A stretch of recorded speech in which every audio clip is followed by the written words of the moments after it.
ఉత్తరాంధ్ర జిల్లాలకు వాతావరణ శాఖ రెడ్ అలర్ట్ ప్రకటించింది. వంశధార, నాగావళి నదులకు ఫ్లాష్ ఫ్లడ్స్ ప్రమాదం ఉందని పేర్కొంది. శ్రీకాకుళం, పార్వతీపురం, మన్యం, విజయనగరం జిల్లాలలో భారీ నుంచి అత్యంత భారీ వర్షాలు కురుస్తాయని ఫ్లాష్ ఫ్లడ్ హెచ్చరికలను వాతావరణ శాఖ జారీ చేసింది. సముద్రంలో అలజడి పెరిగిందని, వేటకు వెళ్లవద్దు అని మత్స్యకారులను హెచ్చరించారు అధికారులు. ఉత్తరాంధ్రలోని పలు జిల్లాలలో భారీ వర్షాలు కురుస్తున్నాయి. తీర ప్రాంతాన్ని తీసుకుంటే శ్రీకాకుళం నుంచి ప్రకాశం జిల్లా వరకు పలుచోట్ల భారీ నుంచి అతి భారీ వర్షాలు పడుతున్నాయి.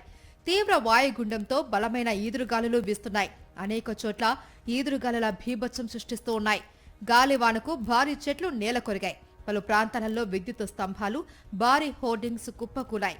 వచ్చే 2 రోజుల్లో ఉత్తరాంధ్రలో కొన్ని చోట్ల భారీ వర్షాలు, దక్షిణ కోస్తాలో తేలికపాటి నుంచి మోస్తారు వర్షాలు కురిసే అవకాశం ఉన్నట్లు వాతావరణ శాఖ తెలిపింది. ఈ రోజు అంటే రాత్రి ఏర్పడినటువంటి తీవ్ర వాయుగుండ ప్రభావం వల్ల అంటే సడన్గా వాయుగుండం నుంచి తీవ్ర వాయుగుండంగా ఎప్పుడైతే ఏర్పడిందో గాలికి సంబంధించింది ఇది. కాబట్టి ఈ యొక్క సిస్టమ్ అనేది ఈ గాలితో కూడుకున్న సంబంధం. కాబట్టి వాయుగుండం నుంచి తీవ్ర వాయుగుండంగా మారినప్పుడు సహజంగానే గాలి వేగం పెరుగుతాయి.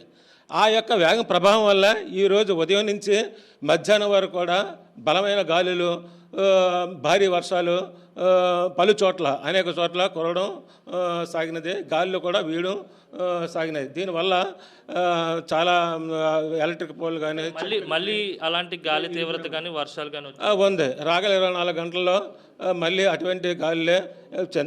కొంత గ్యాప్ ఇచ్చినా సరే, కొంత విశ్రాంతి ఇచ్చినా సరే మరలా ఈ గాలులు అనేవి కొనసాగుతూ ఉంటాయి. వర్షాలు కూడా కొనసాగే అవకాశాలు చాలా ఎక్కువగా కనిపిస్తున్నాయి. కళింగపట్నం సమీపంగా తీవ్ర వాయుగుండం కేంద్రీకృతమై ఉంది.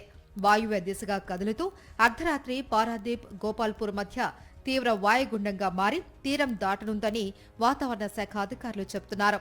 తీరం దాటే సమయంలో 70 కిలోమీటర్ల పైబడిన వేగంతో ఈదురుగాలులు వీస్తాయని సమాచారం. సముద్రం అలజడిగా మారింది. మత్స్యకారులు వేటకు వెళ్లరాదు అని వాతావరణ శాఖ హెచ్చరించింది.